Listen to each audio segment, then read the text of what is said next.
Parce que là, je suis parti droit. Pour réaliser une modélisation 3D détaillée de la surface interne d'un pied, des chercheurs utilisent l'imagerie médicale, radiographie, IRM, etc. L'objectif de la modélisation répond à une question qui est relativement simple. C'est qu'on ne peut pas, à l'heure actuelle, connaître lors de la marche, lors de la course, les chargements, les pressions, les contraintes, les déformations qui s'exercent à l'intérieur du pied. On applique sur le modèle numérique des forces qui s'exercent au bout des tendons, comme dans la réalité, ou des forces de contact qui s'exercent sur le sol, de manière à mettre en mouvement ce pied de manière bioréaliste. Donc vous voyez là sur ce modèle de cheville la partie osseuse qui est ici figurée en bleu, les ligaments qui maintiennent la cheville dans son mouvement, les cartilages qui assurent le contact entre les parties osseuses, donc ici représentés en vert alors que les ligaments sont représentés en rouge. Et donc pour ce genre de modèle, il est possible de faire impacter le modèle de cheville sur un plan incliné, de manière à voir à partir de quels angles d'inclinaison et à partir de quelle dynamique de pilotage du pied, on risque d'avoir des problèmes de surcontrainte, d'élongation sur les ligaments latéraux de la cheville. Vous voyez que toute la partie externe de la cheville est chargée, alors que la partie interne est complètement déchargée. Donc à un niveau encore plus détaillé, on peut examiner ce qui se passe au niveau des cartilages. Lors du mouvement qui est imposé par le contact de la cheville sur le plan incliné, les parties internes de la cheville se chargent de manière très importante, ici et ici, alors que d'autres parties du cartilage, ici, sont beaucoup moins chargées.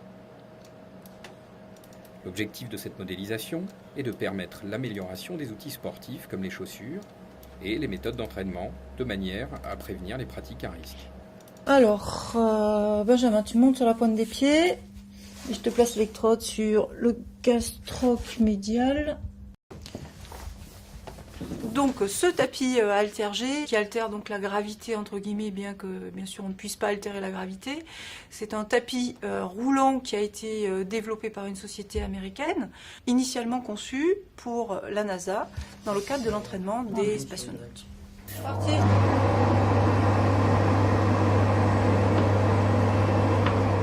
L'aude à 100% du poids du corps. Donc on va le mettre, on va lui demander de commencer à augmenter la vitesse du tapis.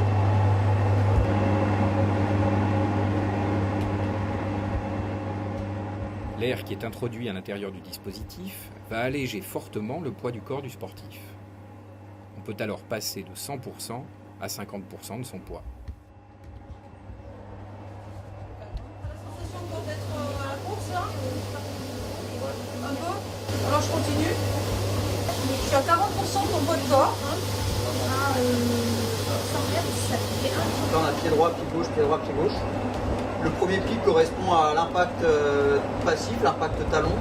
Et le second pic, c'est l'impact plutôt actif qui correspond à la prise d'impulsion pour la course.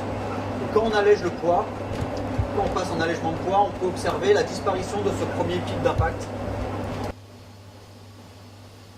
Une personne blessée ou qui a subi une opération peut très vite reprendre l'entraînement grâce à cette machine.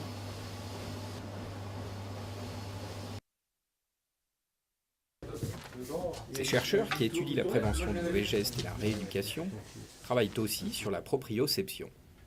Qu'est-ce que la proprioception ? C'est le sens qui va te permettre le matin quand tu te réveilles par exemple d'allumer ta lumière en appuyant sur l'interrupteur parce que tu sais où est l'interrupteur et grâce à ce sens, la proprioception, tu connais la position de ta main dans l'espace qui te permet d'appuyer sur le bouton. Ça fait longtemps qu'on sait que la proprioception a une influence à la fois sur la performance sportive et sur le risque de blessure. Et c'est justement ça qu'on a voulu approfondir à travers les 3 études qu'on a menées sur la proprioception et le football. Et ici, on la teste par un test qui s'appelle le sens de la position articulaire. Ok, ça c'est ta position cible qu'il faut que tu mémorises. Voilà, et Pascal va s'éloigner de cette position.